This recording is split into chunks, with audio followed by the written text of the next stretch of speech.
வணக்கம் மக்களே, welcomes to நிலாசோரி YouTube channel. நம்ம வீடியோக்குள்ளே போகிறதுக்கு முன்னாடி நம்ம சேனலை லைக் பண்ணுங்கள், சப்ஸ்கிரைப் பண்ணுங்கள், மறக்காம அந்த பெல் ஐகானை டச் பண்ணுங்கள்.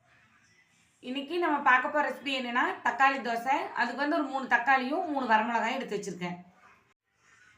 அதை நம்ம 4 துண்டுகளாக கட் பண்ணி மிக்ஸி ஜாரில் சேர்த்துடலாம். இது கூட பார்த்துட்டிங்கன்னா நம்ம சீரகத்தை சேர்த்துடலாம். சீரகம் 2 அளவாக போடுங்க. இந்த மாதிரி தக்காளி நைஸாக அரைச்சாச்சு. இப்போ நம்ம மாவு கூட சேர்த்துடலாம். 1 கப் மாவு சேர்த்துடலாம்.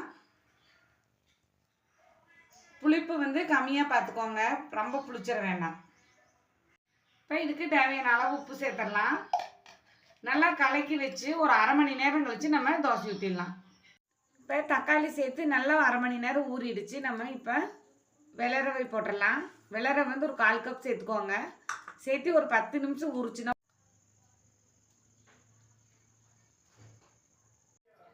இப்போ நம்ம தக்காளி தோசைக்கு ஒரு சட்னி அரைச்சிடலாம். அது தேங்காய் சட்னி அரைச்சிடலாம். தேங்காய் ஒரு அரை கப் போட்டிருக்கேன். கடலை நம்ம எப்பவுமே கம்மியாக தான் சேர்த்தணும். அப்போ தான் சட்னி நல்லா டேஸ்ட்டாக வரும். ஒரு பல் பூண்டு, கொஞ்சமாக இஞ்சி, புளி இந்த சைஸ், பச்சை மிளகாய் 4, கருவேப்பிலை போட்டு நம்ம உப்பு சேர்த்து அரைச்சிடலாம். கடுகு, கடலைப்பருப்பு, கருவேப்பிலை போட்டு நம்ம ஒரு தாளிப்பு சேர்த்துடலாம்.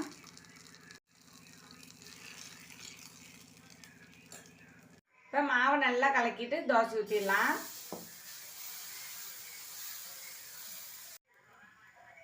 ஆயில் சேர்த்துடலாம்.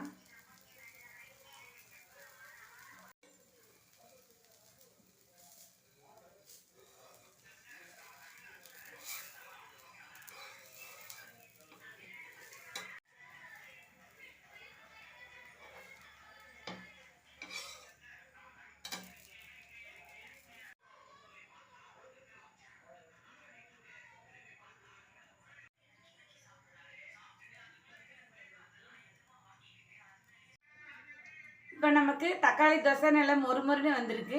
அது கூட தேங்காய் சட்னியும் பருப்பு சாம்பாரும் சாப்பிடும்போது நல்லாயிருக்கும். நீங்களும் வீட்டில் ட்ரை பண்ணி பாருங்கள். மறக்காமல் நம்ம சேனலை லைக் பண்ணுங்கள், ஷேர் பண்ணுங்கள், கமெண்ட் பண்ணுங்கள், சப்ஸ்கிரைப் பண்ணுங்கள் ஃப்ரெண்ட்ஸ்.